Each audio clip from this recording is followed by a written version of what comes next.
Salut, c'est Trado, je suis content de vous retrouver pour la mise à jour des matrices de trading pour le France 40, l'Allemagne 30, le Wall Street et l'US Texan, l'équivalent CFD du CAC, du DAX, du Dow Jones et du Nasdaq. Je vous retrouve de l'autre côté. Alors on débute avec le France 40, l'équivalent du CFD pour le CAC 40. Je vous rappelle que tout ce qui suit est donné à titre purement pédagogique et informatif, sans aucune incitation à acheter ou à vendre quoi que ce soit. Comme vous pouvez le voir, le support journalier ici est à 4712, 4760, car il s'agissait d'une résistance qui a été cassée et qui a donc changé de polarité en devenant support, comme on le voit sur cette tentative baissière qui a échoué entre le 11 juin et le 15 juin. Pour l'instant, la résistance de référence est au-dessus naturellement à 5200, 5227, zone qui a entraîné la décrue, c'était le 9 juin. Il faut faire attention à toute la zone grise que vous voyez au-dessus qui correspond à une résistance non pas journalière mais hebdomadaire, zone sur laquelle les traders baissiers risquent de se manifester, les comprises entre 5100 et 5350 environ. On descend d'une unité de temps pour comprendre comment les traders en intraday risquent de tirer parti de ces graphes. Tout d'abord, vous pouvez le voir ici, la tendance n'est pas marquée du tout. La moyenne mobile à 50 périodes et la moyenne mobile à 20 périodes se love. Il semble qu'un début de tendance haussière semble se mettre en place avec des cours au-dessus de la moyenne mobile à 20 périodes qui monte et au-dessus de la moyenne mobile à 50 périodes qui voudrait monter mais qui est encore plate. On va dire que c'est neutre avec ballottage favorable au haussier, mais ce n'est pas clairement établi, surtout que nous sommes toujours sur une zone de résistance importante. Cette zone de résistance en données 4 heures est globalement marquée par les 5034, 5073, toute cette zone qui a renvoyé les cours vers le bas systématiquement. Clairement, ceux qui veulent se mettre dans le sens d'une tendance haussière naissante attendent que l'on revienne sur des supports, notamment les 4953, 4988, mais c'est une zone qui est vraiment très fragile, qui est visible avec uniquement beaucoup d'attention. C'est une zone qui a été résistante, qui a été cassée, qui a donc changé de polarité en devenant support et sur laquelle on a rebondi en fin de semaine dernière.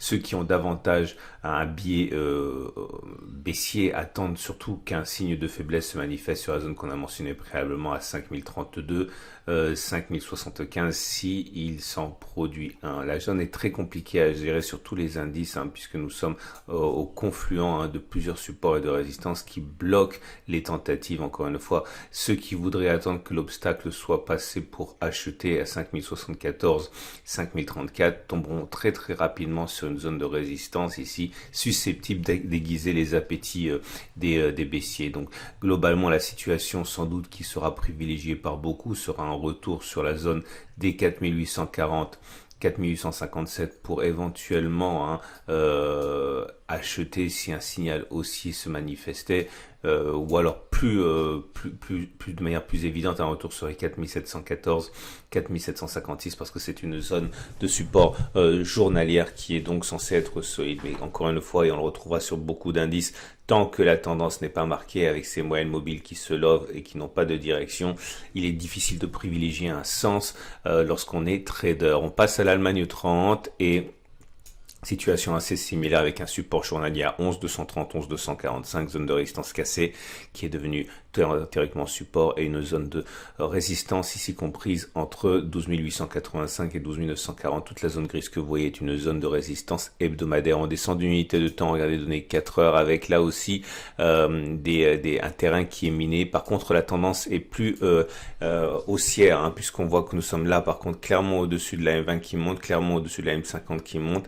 Nous sommes au contact là au moment où je parle avec une résistance en données 4 heures. Ça correspond au 12 640, 12 660 à peu près. C'est une zone qui, une fois cassée, pourrait intéresser les haussiers qui chercheront des signaux haussiers au-dessus de cette zone. Encore une fois, attention, dès les 12 876 et puis toute la zone grise qu'on a indiquée jusqu'à 1376, et bien toute cette zone ici est une zone où les baissiers chercheront des signes de vente pour justement contrecarrer toute attaque baissière qui apparaîtrait sur les unités de temps inférieures. Donc théoriquement moins solide. On passe au Wall Street, c'est-à-dire l'équivalent CFD du Dow Jones, avec un support journalier à 24 770, 25 470, ici zone de résistance, zone de congestion sur laquelle on a rebondi assez souvent depuis quelques semaines, et la prochaine résistance journalière est à 27 570, 27 650 ici à l'origine de la décrue du 9 juin. On regarde les données 4 heures et là on constate que la tendance est malheureusement neutre, hein. Au-dessus d'une M20 qui monte, ça voudrait dire tendance haussière à court terme, mais au-dessus d'une M50 qui descend, c'est vraiment une tendance neutre. Donc difficile de trader dans le sens de la tendance, le sens le plus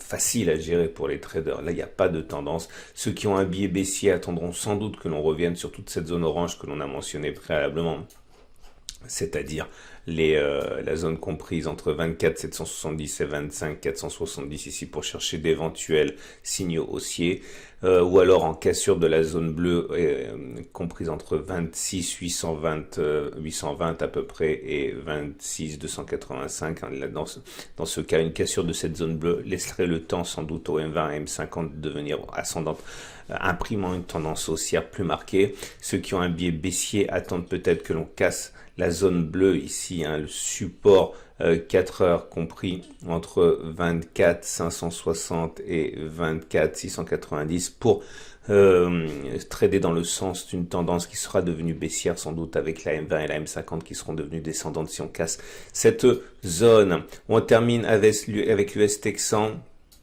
l'équivalent CFD du Nasdaq.